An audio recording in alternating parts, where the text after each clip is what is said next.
At Sleep Outfitters Outlet, great sleep is a big deal. Save 40 to 60% every day on every Sealy, Stearns & Foster, and Tempur-Pedic. Queens as low as $249. Customer exchanges, closeouts, and floor samples. Inventory changes daily, so come in for your dream deal today. With no credit needed financing, expert advice, and up to 60% off retail, it's never been easier to get the sleep and savings you deserve. Go to sleepoutfittersoutlet.com for financing details and to find a store near you. Hello and welcome to BB on Blast with me, Lindsay. Now, a disclaimer, this podcast is going to be a bit all over the place, but so is BBOTT, so if you can put up with that, you can put up with this. I'm kind of doing a missed time podcast as well, because the eviction is tonight, right? But am I going to stay up till like 2 a.m. to watch that? No. So you can just have this now. Just listen to it tomorrow. Who's going to go? Probably Monte, innit? So where we left off was Chrissy could save a friend with America's care package, and she wants to save Jason. The first have-nots of the series were announced, and America chose the have-nots. So basically, if you're have-not, you know that America hates your guts. It was Monte, Morgan, and Scott. I understand Monte. Morgan, whatever. Scott, yeah, I agree with that one. The have-not room was revealed for the first time. It's a haunted house theme. The beds are like spider webs, but they just look like, I don't know, they look like trampolines almost, but they don't look that uncomfortable, not like the bumper cars. I noticed that they still have the same disgusting carpet that was in there when it was the bumper cars and the fairground theme. Shouldn't they have like ripped that up and put some, I don't know, spider themed carpet down? Don't suppose they can afford it. And then someone's going, oh, do we get pillows? No, you don't get fucking pillows. You're in the have-not room. You're lucky not to be sleeping on a bed of nails. What about when they had those airport seats in there and all that racism the same year? You count yourself lucky. Although you are on BBOTT and no one will even remember you. People watching right now don't even remember you. So Chrissy saved Jason, yay, with the care package. And that was good, because I like Jason and I like Chrissy. And, oh God, we had to go through the safety ceremony again with the buttons and the luminous light-up thing, the glow sticks. And, oh God, so drawn out and boring. It's pathetic. They've got to get rid of that. And anyway, it culminated in Danielle and Shane being on the block. The showmans, oh, that's sad. Not really, they're shit. I think Shane and Danielle might be the most boring showmans in the history of Big Brother International. I've not really seen enough of it to make that assumption, but it's pretty damn boring. Oh, this is where Jason and Shelby started having beef. Shelby came in to sit down. They were probably being called round to watch Julie Chen's hologram on the screen, pretending it's live. And Shelby went to grab a seat and she went, oh, I'm going to take a spot on the normal couch.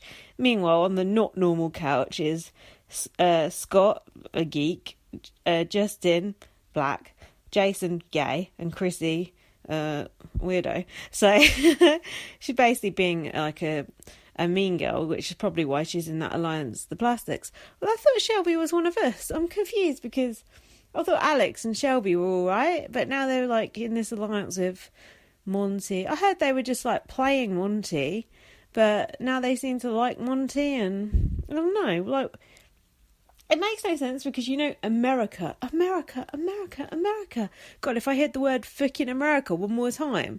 It's bad enough when James last series was going on about it. Oh, I hope America gives me America's favourite player. Like, shut the fuck up. They didn't. Shut up about America. But I've lost my train of thought now. I'm just fed up of hearing America. Oh, yeah. If you know America likes Jason and is going to vote to keep Jason and give Jason's friends advantages, why wouldn't you just go and make best friends with Jason? Jason's the best person in there anyway. You get free fags for life, get, no doubt, loads of tall stories. He can tell you all about BB UK, BB Australia, BB Canada. Fucking hell, man, I'd have a whale of a time with him. Instead, these idiots are like creeping up to fucking Monte. What? Makes no sense. The strategy, like Alex going in there and going, oh, I know about strategy, I know about like games and stuff. You don't even know what's in front of your face. You cozy up to the person in America likes, you weaponise the twist, which is what Jason said. If she's too stupid to realise that, then she's a dumbass. But anyway, this is when Jason flared up being called not normal, because it probably reminded him like being at school or something. And he said, press my button one more time, chick. I fucking dare you. Good to hear them swear, isn't it? I like it. America put Monte on the block. Ha, Philip. And then Jason called Alex, not Alex, shit, oh fuck. I'm not pausing it, fuck it. Called Alex a trash bag in the diary room. And he said he was tired of her being passive aggressive. And he said to her something about her wearing a t-shirt with a dress underneath. No, a dress with a t-shirt underneath. And he wasn't very impressed with it. What do you think he is, doing equal chic? And then Jeff walked in, Big Jeff, aka Homophobe City, and he walked in and no one knew who he was, and they were like, "Oh, sorry, we didn't watch your season." He was on 2 seasons. And then he goes, "Oh, what's up, old friend?" to Jason. It's like, "Come on, Jeff, we know you don't like homos, fucking homophobic cunt. Go talk to Dumbledore. Come back and see me next week." But anyway, that was the end of that episode. And then I watched the live DR session with Jason. Actually, I watched 2 live DR sessions with Jason. If anyone knows where I can watch the other DR sessions, can you let me know? Because I tried to sign up for CBS All Access, and not only did they not let me, my bank blocked my credit card. So it wasn't really a winning formula. So if anyone can like rip them and send them to me, I'd really appreciate it. Or tweet me at LightUpVM. Can you also tweet me some other stuff? Like I want to see more of Justin. Like I want to hear his tales of being a pimp and a crackhead. And because I really like Justin, but because of this fucking stupid scruffy format, I feel like I've not got to know him properly. But what I do know, I really, really like, so I want to know more. So if anyone's got any clips of Justin, or any clips of any interesting conversations, or any clips fucking whatsoever, I looked on YouTube, there's fuck all on there. Literally the only thing I could find was Jason's DRs. So the DR sessions are weird. It's like, in a way it'd be better just to see like their normal DR sessions when they're going in and crying and like asking for Xanax or whatever. But this one, it's like it's actually like BBUK when they go in and they ask them like the viewers' questions. So Jason was kind of like reading the questions off a cue card. It was very scripted sort of interview style. But I'm not used to seeing Jason talk about a cigarette in his hand. It's unnerving. On his social game, he said, "I'm gonna do me." No, Jason, stop doing you. That gets you kicked out. Although actually, with America in your pocket, you're probably all right. He said about someone, "Why isn't this person kissing your ass? Because your ass tastes like crap," which I thought was a good line. And Jason said he bonded with Justin, which was strange, as he doesn't normally bond with men. So I thought that was nice, because they're both quirky characters. They're bonded together. I think that's cute. And they're both minorities, obviously. He said Chrissy is negative, but he likes her. I think, Jason, you're negative as fuck. I've heard him call 2 people negative now. He is negative as hell. He said he was missing Davon and Meg. Okay. And Jason said to Twitter and America, keep it real ratchet for me, which I liked. Get ratchet. And then in his other DR, which was actually an earlier one, he said, "I'm a rabid personality who only attracts other rabid personalities." Rabid. Oh, fuck, I've forgotten how to say that properly. And he said he's tired of the pretty faces in the game. Yeah, I agree with that. I do think, though, it is a year for strong women on BBOTT, because, like, the plastics, as they're known, Alex and her sister Anne, Shelby, they're all quite strong. They're like, Monte thinks he's kind of bossing them about, but actually they're bossing him about. And I think Alex in particular is smart, so I don't know why she's not realising that she needs to go with Jason, especially as she needs to have a lot more in common with Jason and the freaks than the plastics. I think it's her sister that's kind of influencing her on that. Also, that sister, Morgan, she wears so much makeup. I know Alex told her to wear makeup to differentiate themselves from each other. I can't believe people haven't worked out their sister. What is going on? Ugh, ridiculous. But the amount of makeup she wears, she looks like a 6-year-old going to a beauty pageant in America is not a good look. It makes her look so old as well. Alex looks really nice without any makeup on.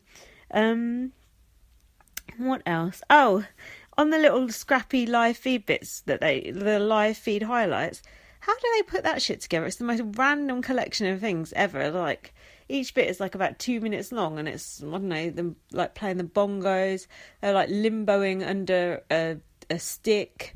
I don't know, it's just the weirdest little scrappy things that they've put together. But they were saying about Monte being racist and saying about Justin stealing clothes. And Justin said, oh, I want to check him about it, and was flexing his pecs. I would like to see it. Did he check him about it? I would like to see that.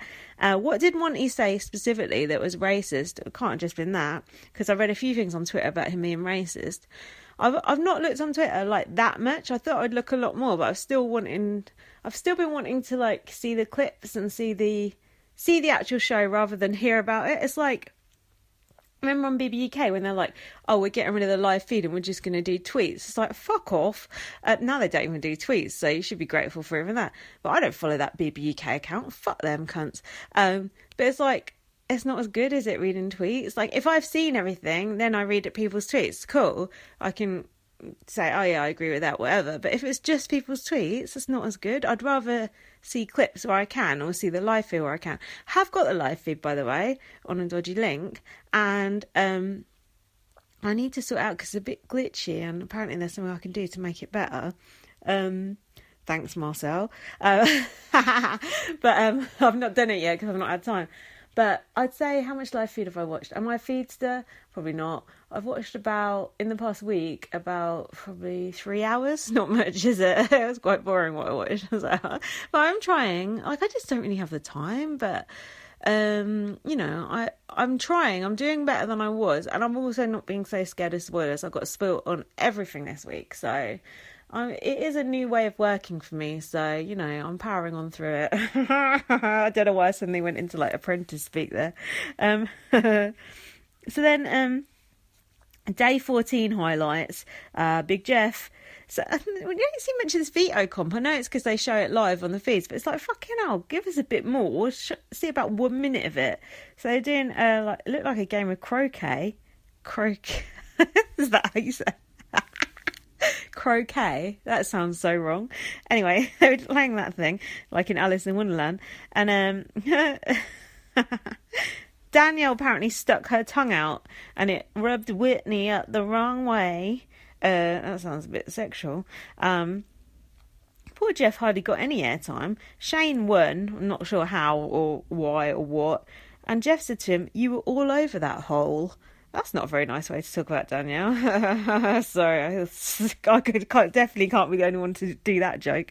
And then, Danielle was having a fight with Whitney in the kitchen, and Whitney's going, "Oh, I don't like the way you stuck out your tongue. Stuck out your tongue. Fuck off. If I give you the middle finger or call you a cunt, then moan, but not sticking out your tongue. Who gives a shit? Like, you wouldn't like Kerry Katona much." And then Danielle was going, I know.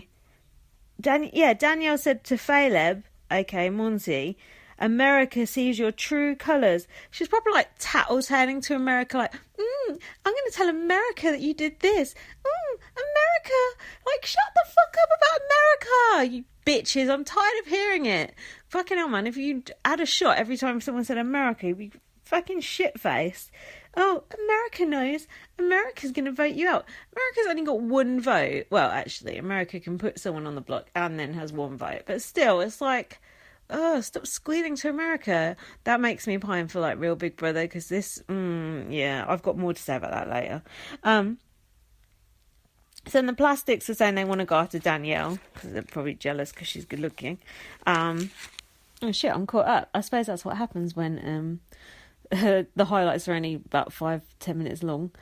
So, in summary, basically, all I was thinking, because I've obviously been listening to podcasts about it as well, but all I ever hear was, like, on Rob Has a Podcast, like, the live feed correspondent saying, "Oh, we don't want the vote, we don't want, America, we don't want to be America, we don't want to get involved in the game." But since they've been given that power, I've noticed they're just suddenly like, yeah, vote for this person, vote for that person. And it's not just them, on other podcasts too. Suddenly everyone's like, yeah, poll your votes on this person, that person. It's like, hold on, do you want the vote or do you not want the vote? Because it's a slippery slope. You get this fucking vote and you end it like BBUK. It's like outside contact, and that's what this vote is. It's basically outside contact. You get it and you think, oh yeah, I want that. I want, Danny Whisker to read a tweet that I've wrote calling him a twat, and in that delicious moment you really, really enjoy it, but afterwards it leaves a sour aftertaste. And one of the things that I'm liking the least about this whole thing is when you do get what you want all the time, and let's face it, we have so far, it's not as enjoyable. It's better to have it be more random and have it be fairer. It's like on Big Brother Canada. Remember when they did, like, I can't remember what it was, it that Canada got to nominate or whatever, but then they chucked out Andrew Gordon, aka Rolling Around in Molly fame, and everyone hated Andrew Gordon and Kenny Brain. But when they flipped the house on them and got them out, it wasn't that satisfying because the others hadn't done it. You can say, oh, Neda's a really good game player and blah, blah, blah, whatever. She's boring, actually, but she is a good game player, but she wasn't great to watch. And she was, but she didn't make that happen. It was Canada's vote that made that happen, and it wasn't as satisfying as if Neda had which she could have had the wherewithal to do it, but because you never actually saw that, it wasn't, I don't know, it's like you got what you wanted, you got Angie's head on a plate, and it wasn't that good. And then Kenny went like the next week or the week after, and that wasn't that good either. And then you realised it's good to have Andrew and Kenny in the house. They were good villains. Fuck it, I'm gay, the shred. There was loads of good things about having those really, really hateable people in the house. And that's what I'm worried about with BBOTT, is they're just going to pick off all the racists and old people and all the objectionable people, and then who are you left with? You're left with all the fluffy people, and it's not as interesting. Although that's not actually true, because the people that the fans like are actually interesting people like Jason and Chrissy and stuff. But you get my point. It's like when they on Big Brother Canada as well, when they did the fake eviction, stealing that from BBUK as well, and then Kelsey went back in and took down Mitch. That was such a fail, like, for the show, and people were like, oh, Mitch could have got himself out of it. Like, shut up. The whole thing was a fail. The secret house was a fail. The way they did it was a fail. Mitch going was a travesty. It's like, don't fuck with it. Like, I know, I feel like such an idiot even saying this because it's so obvious, but it is like, you get what you want and you never want it again, as Courtney Love once said. Do you know what I mean? So, if Jason does win the season, which I do hope he does, it's not because he's a strategic mastermind, it's just because he's a fan favourite, and that's fine. I'd love Jason to win $250,000 because I think he'd have a good time with it. I think he probably would just spunk it all, and fair play to him.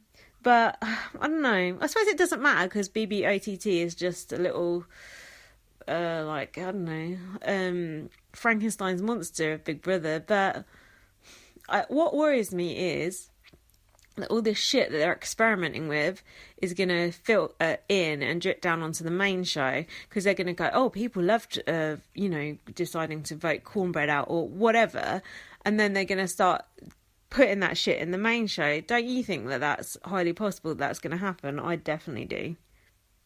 So I think the point that I'm trying to make is outside contact ruins all Big Brothers and live feed makes all Big Brothers.